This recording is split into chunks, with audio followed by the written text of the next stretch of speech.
Welcome to the Coherence Project. I'm Dr. Tyler Lewis. And I'm Dr. Amy Gunderson-Lewis. This is a space for conversations in human potential, where we explore how people evolve, how patterns reorganize, and what it looks like when you start living from a greater level of awareness.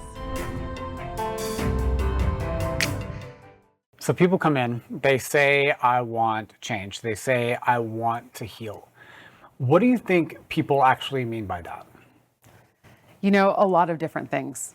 There's so many different understandings and perceptions of what healing means and why people come into the office. So this is always the greatest opportunity, sometimes the greatest barrier, sometimes the greatest growth edge for me as a practitioner to be able to communicate what they're expecting or what they want versus what we provide and how we can support. But as far as like the most common desires of people, I find people kind of go into two camps. There's people that come in because healing to them is getting rid of the things that they don't want. So whether that's a feeling, whether that's an ailment, whether that's, a circumstance, that's what they view healing as, is once this goes away, I'll be healed. Can you help take that away from me? Now, the other camp is I recognize that I have limitations and I want to show up differently so I can observe myself, my body, my life, my circumstances differently. I want to be a different me so that I can meet the world differently instead of change the world to meet me differently. And so that's really the two differentiations in people, and the desires I find are the most common. So, I know we talked about healing before, but really it's like ultimately people are looking for change.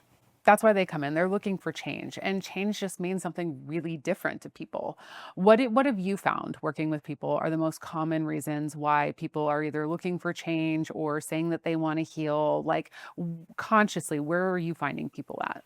So usually it's motivated by some type of pain, whether it is a pain that is just really interrupting their life in terms of like physically they're breaking down and they just like are kind of stuck in this like I just need out of the physical pain. It's all consuming. Sometimes people are experiencing this pain of, well, if I have like enough bandwidth or strategy, then maybe I can like contain and manage all of this stuff. And will you help me better manage my life circumstances? Sometimes people come in and they're having this experience of, well, I'm doing all these things. I'm following the diet, I'm doing the exercise, I'm seeing these different practitioners, but yet I don't feel like I'm making the progress that I should be making by this point. Other times people are having this like really almost more existential interruption and pain where it's like they feel like they're either lacking a sense of purpose or they have this purpose that's calling them and they don't feel like they can fully deliver that. And so this pain, which is really just any situation, circumstance, or emotion or thought or whatever that's interrupting your ability to be present, if someone's having that experience and their life is being interrupted in some way, shape, or form, they're looking to say, okay, like you said, I 1,000% agree. Either, hey, I need to mitigate this pain in order to have more like safety and certainty. So how can I like change everything around me to get there? Or on the other side, they recognize this pain is really more so revealing something to me about myself. How can I elevate my own capacity in order to become more adaptable, have more bandwidth, and begin to grow beyond that pain itself?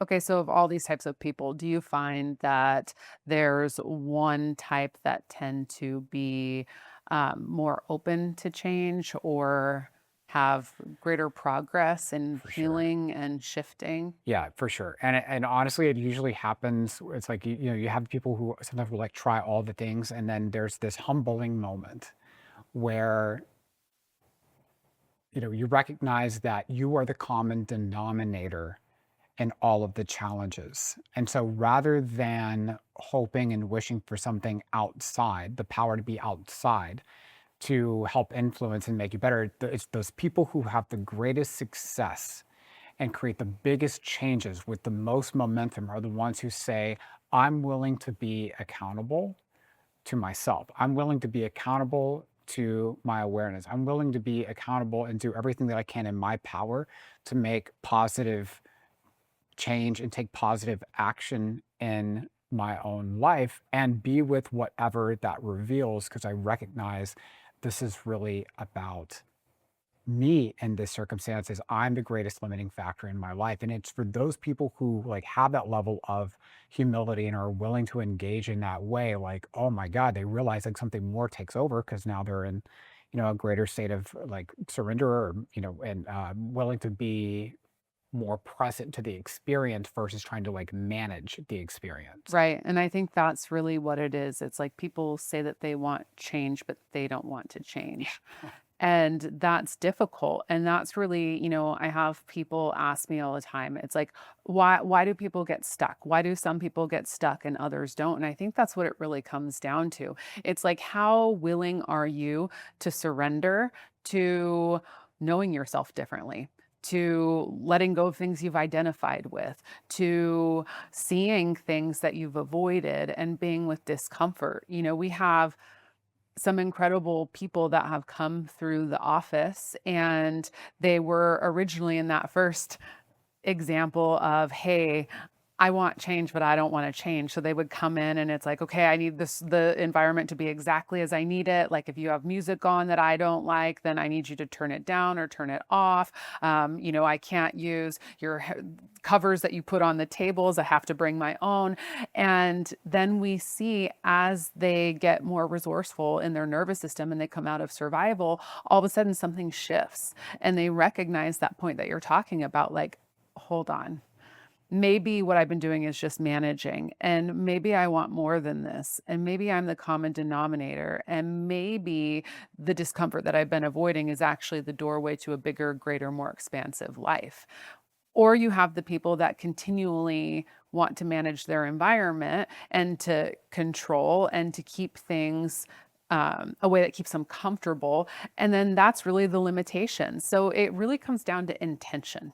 Is your intention to get away from something and to not feel things that make you uncomfortable? And that shows up in your personality. It shows up in what you identify with. It shows up in how you describe yourself to others and the environments you put yourself in.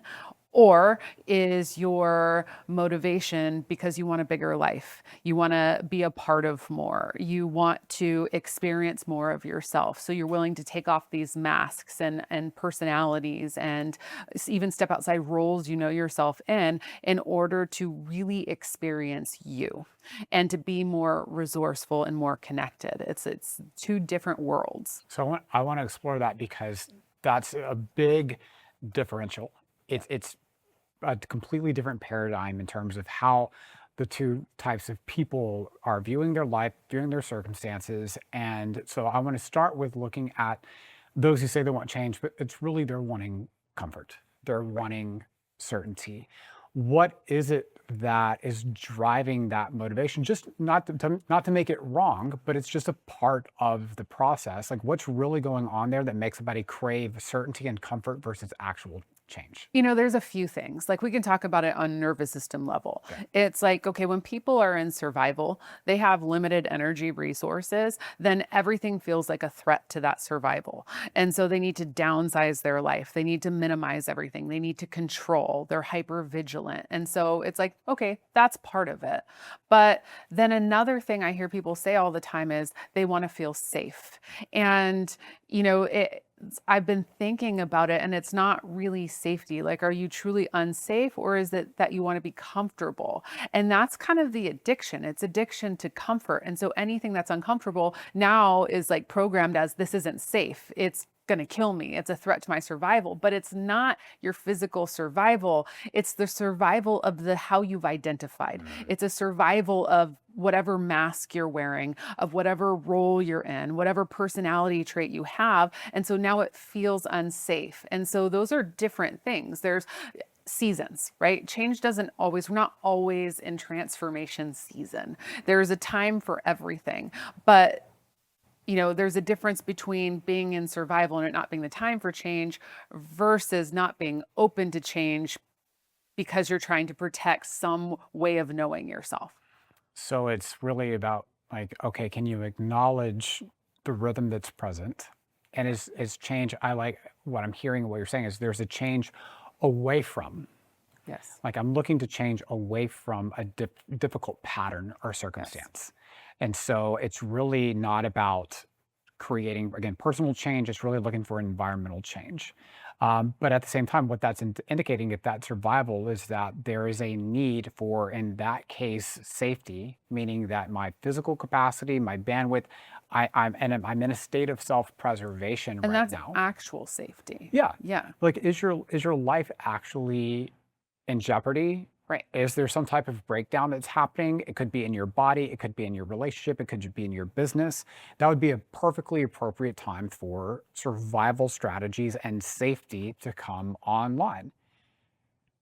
But I hear exactly what you're saying. I'm like watching TV shows. Sometimes we watch like Married at First Sight or Love is Blind, and you hear these couples like, oh, they make me feel so safe. They make me feel so safe. All the Mhm. things, and it's like, And really it's they make me feel validated. yes, And they affirm how I know myself so I don't have to feel vulnerable or I don't have to feel like I'm going to really be seen. I can curate the image that other people are seeing me as, and now I have someone confirming that, so I'm safe. That means, no one's going to pull the rug out from under me. And that's really what it is. It's not really about true safety. yeah. And I mean, obviously, there are circumstances where absolutely it can be about safety, making sure that you can actually trust the person to protect you.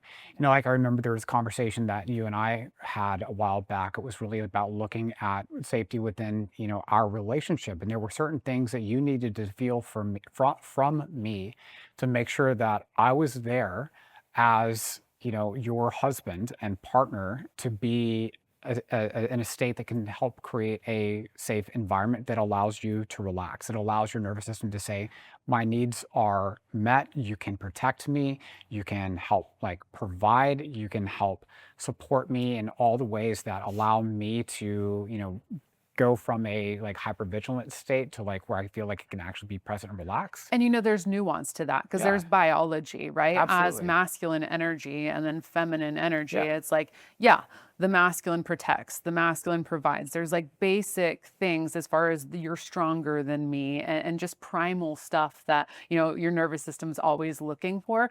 But then, there's also the part of relationship that you mentioned. It's like, okay, creating a safe container. Like, do you show up in integrity? Can I trust you in that way? And honestly, that's not about true safety. That's about preserving the idea of the relationship that I have, which is not always a bad thing. I'm not saying this is a bad thing because there is a way of knowing myself and knowing ourselves through relationship, and it helps preserve the integrity of that. And, there's times when sometimes we're asked to re-know ourselves a bit differently. Is what we think really true? Is this really needed? Or am I just looking to, protect and control? And so there's nuance to it. So talking about being like validated in identity, the other side of this, it's like, no, sometimes people use that word safety. I want relational safety, meaning I want you to validate me Yes. as I want to be seen versus, and I feel like there's been many instances in our relationship where it's like, peel the mask off. I want to see like really who you really are on call it a soul level. Like I want to see you beyond role, beyond conditioning. I want to see and feel you. That's very And different. that can be so terrifying to Yes. people because if they've never actually been able to see themselves, like I can't deal with someone else seeing me first, or if I'm judging the things that I see, because really a mask, it just reflects yourself back to yourself, but we Yeah. project it on other people. And so, that's one of the biggest things in relationship. People say, oh, I have walls that I put up and I'm guarded, or I can't trust others, or I'm afraid to get in relationship, or they identify as, I don't need anybody and I'm independent, or I like to be alone. And really, it all comes down to that. It's like willingness to be seen. And, it's stated as safety, but again, it's not actual physical safety. It's is the way that I've identified safe, or will I may have to potentially re-know myself. So this has been a common conversation that's been coming up a lot lately with a lot of people, a lot of community members, where, okay, somebody's looking for, I want an intimate partner. I want to be able to relate differently, but I have these walls up that come up, and it's like the wall is the problem. And what we find out oftentimes is the wall was really a strategy and maybe had some value. Maybe there was more going on there. It's always the cure, just like we tell people. I mean, I know this sounds insane, but the disease is the cure. This is the way that your body, like disease, is the way your body expresses at a lower level of energy so it can maintain life. Like that's just what it is. It's the organization at a lower level of energy. Same thing with the strategy in relationship, how you're talking about the walls or the protection. It's like, yeah, we can say that we hate them and, oh, I want to get rid of them and why are they here or why am I like this? But really, it's the strategy to keep us maintained in the safe, controlled way of identifying ourselves, and it gives us what we want. It's in service to us. I was doing family constellation, a one-on-one with someone, and that's exactly what she was constellating, was she was like, I'm ready to be in relationship. And I just recognize that every time someone gets close or I feel like we're getting intimate and there's going to be that moment where you see me, I see you, these walls come up and I push them away. And I want to see like what's really going on here. And sure enough, what showed up was it was in service. There was something within her system, her family system, that she was really taking on a strategy that her mom took on, that her grandma took on, because the environment at one point really wasn't safe. And so this is just what they've taken on. So her little nervous system when she was young felt her mom's strategies and her ways of protecting herself and preserving her self-image. And so she took it on. And it's like when you really start to see the smoke and mirrors, it's like you start to recognize like none of this is reality. It's all just the mind creating this way of experiencing that just isn't even real. And we actually have choice, but it requires us to surrender how we've known ourselves.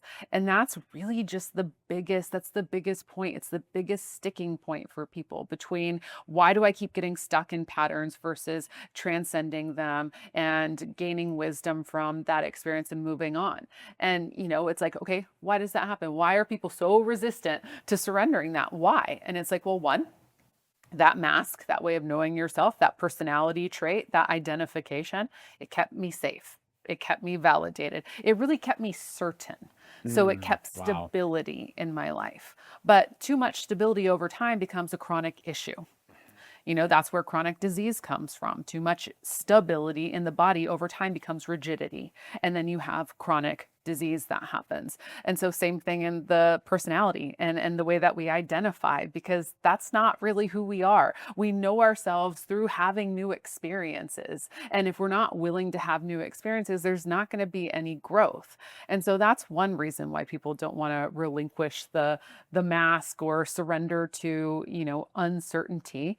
And then, another one would be, well, what if it's not as good as what I have now? It's like we play this card game where you have cards that are flipped face side down and you draw a card and you have to decide, oh, this is a pretty good card, but I have to switch it out for a mystery card. Like, do I want to take the risk?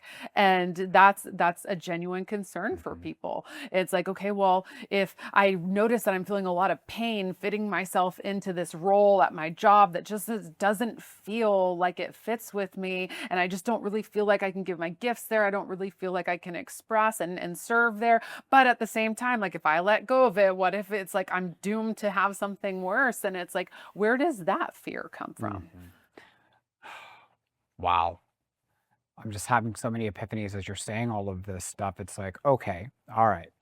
To touch on that, and then I'm going to work backwards a little bit. It's like, okay, who is the version of you who's seeking to be seen, to be acknowledged, to function, to deliver?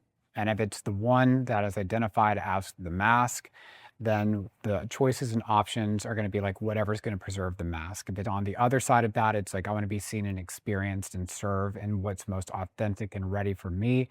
Beautiful. There's that. But you were talking earlier too about like what gets people actually stuck. And in stuckness, there's an acknowledgement that I'm here and there's somewhere else I can be, but there's like a competing strategy that's happening Right. where there's just as much of you trying to move forward as there is holding on to certainty, familiarity, and habit, really. I mean, there's literally energy moving in both directions. You have one that's running towards something and one that's running away from something. And so it's net neutral. You're not Yeah. going anywhere. Exactly.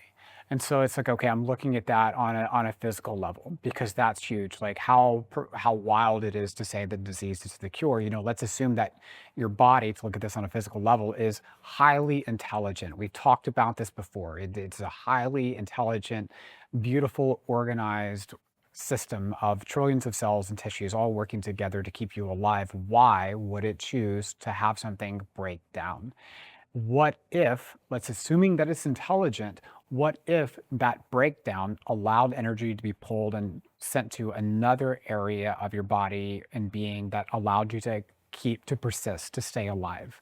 Okay, well, again, rather than the disease being the problem, maybe the disease is the cure because it also, in that breakdown, was bringing your awareness to something that could no longer be sustained, that needed to I change. mean, I could talk about that all day long Yeah. because I'm just so passionate about the messages from your body and Mhm. how intelligent your body is and the decisions Thank that you. it makes. I Yes, yours in particular. It is Thank you very so much. intelligent. I But feel validated.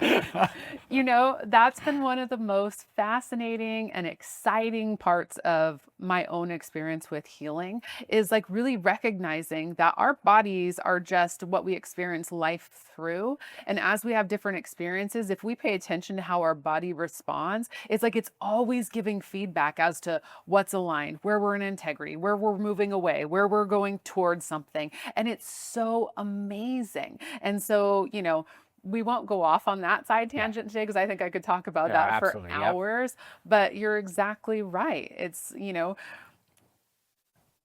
So to look at that, because this is, I know we could just, sure, we could go off there. It's like, okay, acknowledging that there's that can show up on a physical level. Absolutely. It can show up on a relational level. Okay, exactly like what you're saying, where we're challenged in intimacy. There's either a way that we're presenting that we've been conditioned through family field or through habit, through patterns, through what we witnessed growing up, how we were conditioned to then be. And then are we wanting to preserve that or are we ready to like surrender that to a greater knowing of ourselves and Right. others? And that's something else I wanted to talk about. It's like there's our own experience of ourselves and what we identify, but then there's also our family system, and Mhm. our loyalty to how it's identified as a Yeah. whole. And so, there's stories about ourselves like, I'm this way, this is the person I am, or there's stories about this is how we are in our family, this is the way we are. And so it's not that we don't want change. It's sometimes it can feel disloyal Yeah. to move outside of the family identification as well. And that's a Absolutely. really big one. But the really amazing opportunity here is that as we make different choices, we then can help liberate the entire system. Or as we make different choices in our life, we can liberate those aspects of us that were limited and small and were controlled or rigid. Because, the biggest way to know if you're healing is your world becoming smaller or is it becoming bigger? Absolutely. Like, I think that's what it really comes down to. It's like, okay, am I becoming more selfish, more selfless? Am I able to be in less environments or more environments? Because even there's like now with biohacking, Hmm. right? It's like there's so many things that we can do to like optimize how we're responding and how we're healing and how we're growing. We can eat the perfect foods. We can get all the red light and have all the lasers we need. We can go in the cold plunges and the saunas and have the different like frequencies and music and all kinds of stuff. And it's like, at what point does it start to become destructive instead of constructive? Why? Why? It Why? comes down to why. Yes. Why are you doing it? Is it because you fear death? Is it because you fear aging? Because now you're going to move away from something. And how well does that work? It does not. Or is it because you're really truly moving towards, I want to be more resilient to be able to engage and be present in my environment? I tell people all the time, they ask, because we're chiropractors, they'll ask me, what should I be eating? Which is a valid question because Sure. people don't know in general a whole lot about nutrition. And so my go-to is, well, foods that are closest to the form that they came in, right? Like whole foods. Yeah. But at the same time, they're like, well, I shouldn't be eating gluten or I shouldn't be eating this and I shouldn't be eating that. And it's like when you have to start controlling everything, saying? It's now about control instead of becoming a version of yourself that can adapt. It's like everything in moderation. I want to be able to live my life and not have to worry about all of the EMF frequencies floating through the air and can I use a cell phone and did that water have microplastics in it? Like it's good to be aware and generally make good choices, but you also have to be to a point where it's like if I'm truly healing, then that means I can adapt. That means that it becomes irrelevant because my system is strong and it's capable and my life is getting bigger and expanding. And I'm not living from fear. Instead, I'm living from strength and resilience. So control versus change. I'm wanting to change my environment to help me feel safe, or I'm willing to change myself and increase my own capacity because, well, who was it? Anita Morjani? If you Yeah. remember her story, I forgot what her book was called, but it was so great. Dying to be me, I think. I believe so. Yeah. Yes. And she was talking about how she ate so meticulously all these things and then she developed cancer and like Right. had this near death experience and then she had this miraculous healing process. But what she realized is, here she's technically eating all the best things, but yet her intention was because I don't want to get sick, I don't want to get cancer, I don't want to, I don't want. So we look at the biohacking, not saying it's all like amazing strategies, but again, what is the why? What is the intention? I'm doing all of this because I don't want this. And then are you never truly living? And that's the Exactly. thing. It's like, okay, those for her, that was an opportunity. She had a really extreme near death experience, and then Mhm. she got an opportunity to live again Yeah. and to choose differently where she was expressed and connected to her soul's purpose and Yeah. not living in fear and recognizing the power of that. Because that's still inherently self-ish. Like I'm doing all these things for me. It is me focused so that I can stay alive and feel safe in my environment. Versus, I was just having a conversation with someone today who was like, "What should I be eating? I'm doing all these things. Is this the right thing for me?" And I'm like, "Okay, look. On one side, it's important to have the building blocks. Technically, our body could make tissues out of Twinkies. I don't know how it works. It's freaking magic. And is that what you want your building blocks to be about? But on the other side about it, there is the contractors who's actually putting those materials together in order to build the body through that intention of however you're dedicating your life. And so it's like, of course, you want the best building blocks to create this masterpiece of you so that you can go live that life fully expressed. But what that's then doing is you're not controlling your environment, you're enhancing yourself to be able to meet a wider range of environment. This makes me think too, because it seems like the obvious choice. Why wouldn't people want to do that? And, there's something really interesting that shows up when people decide to shift that lens. And sometimes it's guilt. And sometimes it's shame. Sometimes Mm, it's like, oh my gosh, if I wasn't right about the way that I was living, then that means I was wrong. yeah. And they have to then contend with what that feels like. And so, that's a tough thing. Same thing with the way they've identified. Well, now I may have to actually look at maybe I've hurt people by identifying that way. Absolutely. Or, maybe I've hurt people by minimizing my life. Or maybe I haven't been present with others because I've been focusing on myself. And so there's all this stuff that comes up where it's like that's can be a really tough thing to be with if there's been years and years of you being a certain way and now one day it's like this just doesn't work, but at the same time can I be with all of the stuff that comes with that? That is a very powerful point of reconciliation to happen because yes, it's like all of a sudden it's like this light bulb happens and you're aware and all of a sudden it's like, oh my God, by being a certain way that had a certain impact. This is where we have to invite humility. We have to Yeah. invite grace and really allow the judgment of ourselves we just surrender that and to allow ourselves to respect ourselves for making that choice now with new awareness. We've talked about the scale of consciousness from David Hawkins and how he calibrated the different emotions. There's life depleting ones and there's life sustaining ones. But we have to be with the experience in order to transcend Yes. it and move into the next emotional, energetic. experience, right? Yeah. And so, I'm just thinking about things like humility and grace and acceptance and love and unconditional love and all of these things. Those are all life sustaining. And so, healing really requires us to have those not only for others, but for ourselves, meaning we have to look at those other things in order. You can't have unconditional love if you're not observing something that used to have conditions. How do you know? You can't have grace if you don't have some of the other things that you're giving grace for. Right. And this is the thing. It's like it really comes down to when we start avoiding those experiences that bring us discomfort, the ones that, we've don't want to identify with, but in a subconscious level Hmm. have identified with, well, then they don't move. They're just there. And Right. so it's like we put a mask or covered them up, put a blanket over them and called it a personality trait. But it's like when we finally decide to make a change, it all comes up. So that's why it's like, why does healing look messy in the beginning? Well, because we turn the lights on. It's like the mess doesn't go away just because you decide to turn the light off and have a little flashlight and shine it at the clean part of the floor. It's Mhm. like healing is messy in the beginning because all of a sudden we're getting real. We're allowing ourselves to see ourselves, and therefore we can see others and allow others to see us. And so this is where intimacy comes in. And this is why it's like when it comes to healing, I think people talk about in the office all the time. It's like relationships come up. Everybody, everybody, I'm generalizing, a lot of people, that's one of their main focuses. They want to have better relationships. They want to have a relationship. They want to have more intimacy. They want to have deeper connections. And it's like, this is where it starts. Yeah, and I talked to a woman today. She's like, I want that. I want the intimacy. I want all the things. I want healthy relationships. But, men are scary, and every man wants the same thing.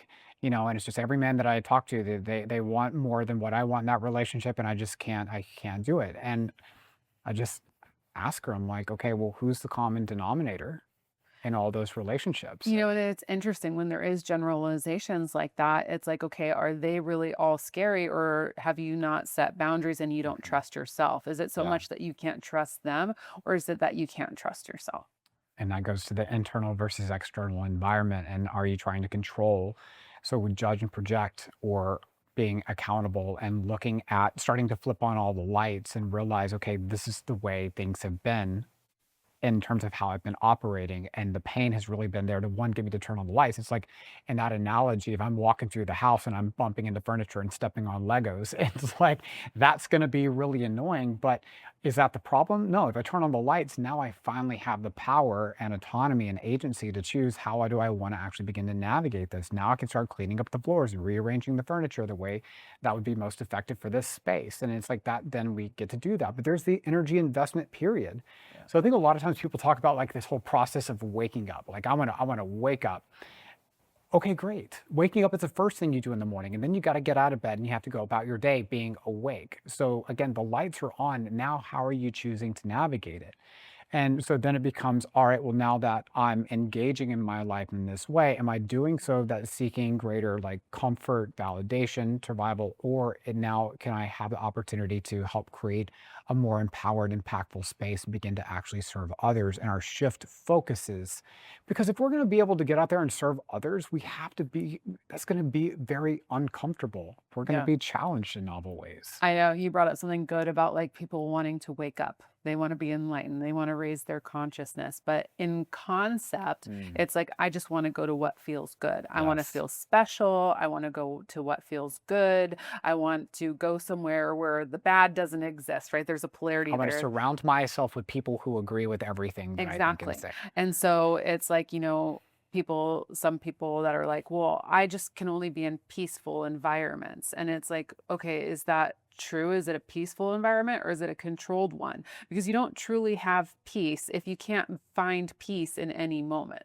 And so that's the difference between like embodying a higher state of consciousness or conceptually disconnecting and living in one, I think like Jesus like comes to the planet. He's like, nah, I'm gonna go stay in this cave in this house. I'm not gonna engage with the world. Or like Buddha does the same thing. Or like God, he's like, no thanks. Mother Teresa, nope, not gonna do it. They were proactive. They realized what life was about and they took action. They went out into the world and by example lived a certain way. It was radically uncomfortable, and it required a lot of them beyond personality self. But it wasn't about safety. And you're right. There is this like notion in terms of like, I feel like in a lot of the, even spiritual communities of like, I'm seeking comfort. I want to be around certain things that are nice and that make me feel good about myself. But there's so much more, like having that wisdom, having that acknowledgement. It's like you realize what we're all a part of. And And we it's, learn through contrast, yes. you know, Oh and man. and so it's just like this just keeps coming back to, again, there's that other sticking point between pride and humility. Mm. And so it's like, why is it so hard sometimes to recognize, oh, this isn't my environment, this is my response to my environment. Wow. You know, me myself, I Mhm. have issues with that, obviously human, Yes. right? All the time where it's just feels impossible to recognize my own perception and how I'm the one that's responding to this in a way that's making it painful or, whatever. And so talking about that judgment piece, because in one way we either pull away from environments that we don't want to be a part of and we're looking for safety, comfort, and validation in that. On the other side, we're attacking, projecting, Yeah. and blaming, this political party or that race of people or that religion for other things that are making us uncomfortable. But what you were saying earlier, it's like when there's that moment of awareness, the light comes on and you realize how human you are. Like, I've had so many instances in my life, very humbling moments where I realize how freaking human I am. And how much more connected did you feel to others? How many Oh my people came to you God. after you started sharing that and said, "Thank you Yes. so much. You gave me permission to be sane." All the time. All the time. And it's so funny because it's like what we're trying to do is put up this facade so that people will accept and like us. But then, ironically, it's actually just being in our humanity that helps us connect to others and helps them feel able to be seen and feel like we're an intimate connection. And so it's just like it really creates the opposite. It creates a boundary, it creates a barrier, and it does the opposite of what we're really looking to do. It does. And accepting that humility and humanity, you realize how connected we really all are. We're all flawed. We Yes. all have weird quirks.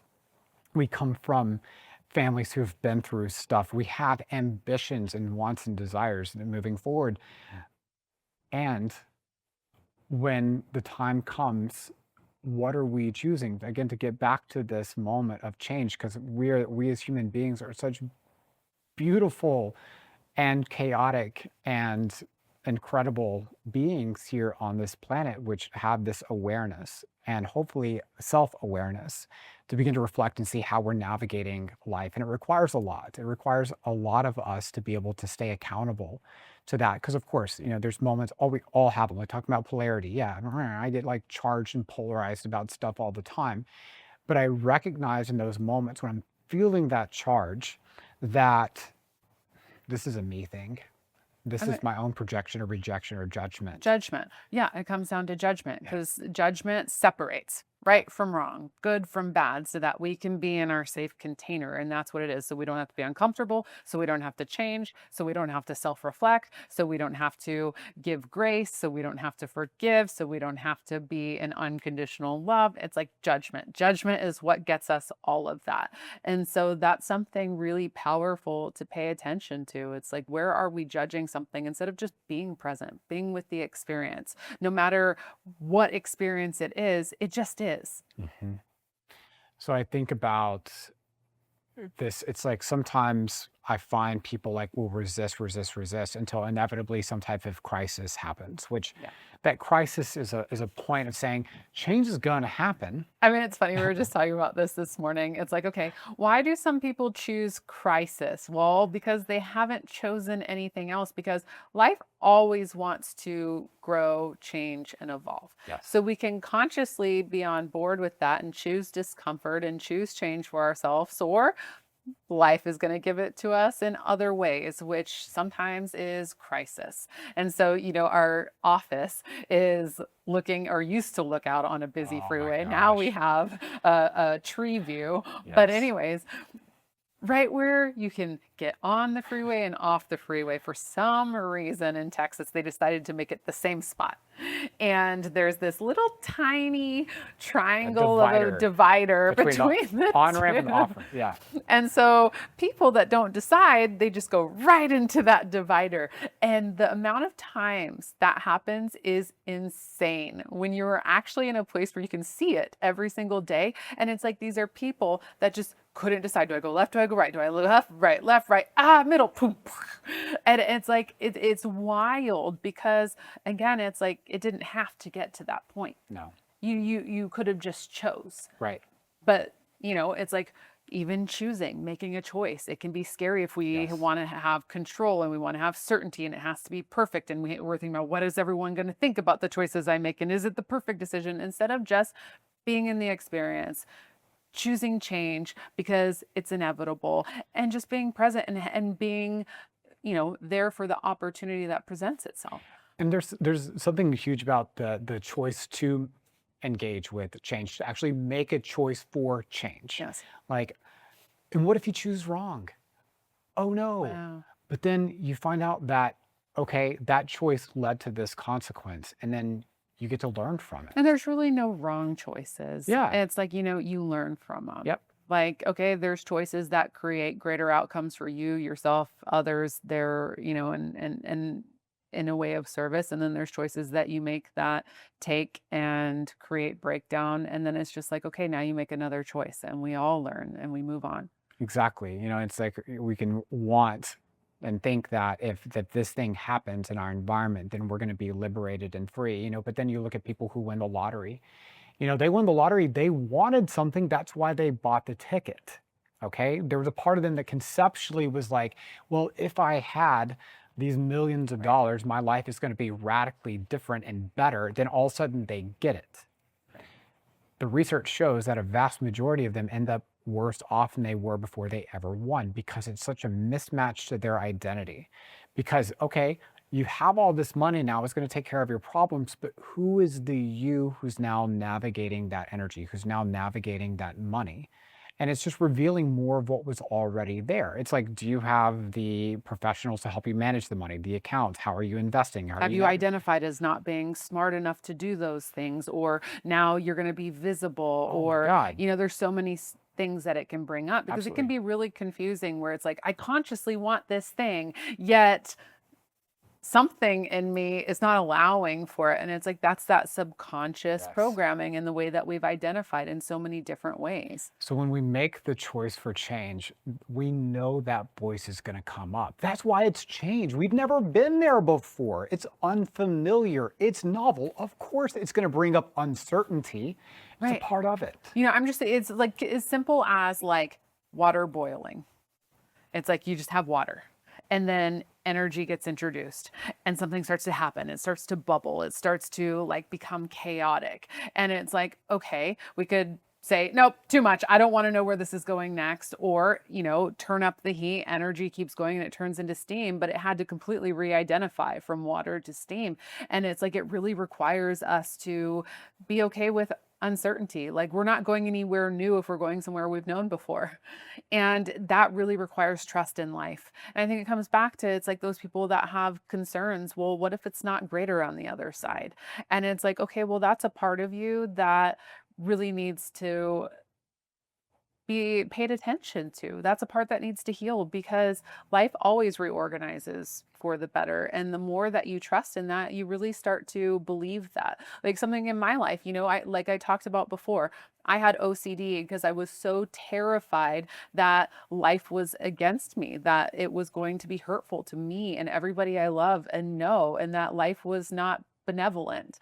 And that was so far from reality. When I started to recognize that it's just energy, and as you're with an experience, energy raises and you don't go backwards, you reorganize to greater levels and greater levels. Look at the advancement of technology, right? It reorganizes to greater, more advanced levels. So the human operating system to greater levels, right?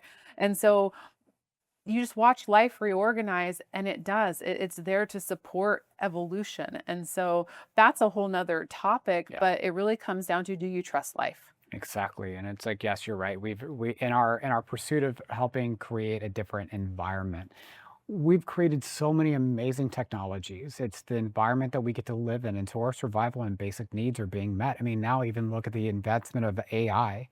It's incredible how AI is quickly being able to take care of all the basic things that maybe once upon a time we as humanity believed that we were. We are our thoughts, we are our innovation, but we've created this tool that allows that to be taken care of for us much more rapidly than maybe as an individual we've been able to do. Yeah. And so now we're shifting into this era where, well, if we are not our minds, our thought, our skill sets and knowledge, who really are we? This is an opportunity to really now begin to acknowledge the human experience, the human spirit. What's real about being a human, and how can we fuel and enrich that experience beyond just the thoughts, the whatever we can gain, and however we can manage the Right. external environment?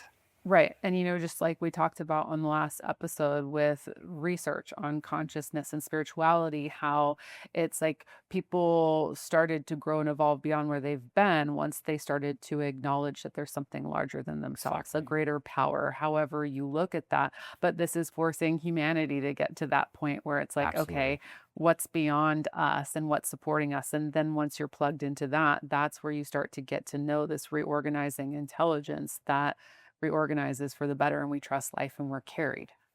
So, and that just as a final thought, change is happening. Yeah. Which version of us is going to meet that change? The version wanting to resist the change, or the version of us that says there's a greater organization that's going on here? Yes, it's unfamiliar. Yes, it's unknown. Yes, it's never existed before. And like the choice to be in awe of it. Like, show me your magic. This is the most wild, thrilling ride ever. It is. There's been so many amazing eras of humanity going through rapid transformation. We can look at history and be like, wow, those were really cool times. And yet, here we are, the most rapid, radical transformation in human and mankind that we've ever known about. How are we going to rise to meet it? Are we operating in a way that says, I want to minimize and make this world smaller? Or is it saying, hey, I'm ready to experience how big this really is? How can I fully show up presently for that experience and enjoy the ride?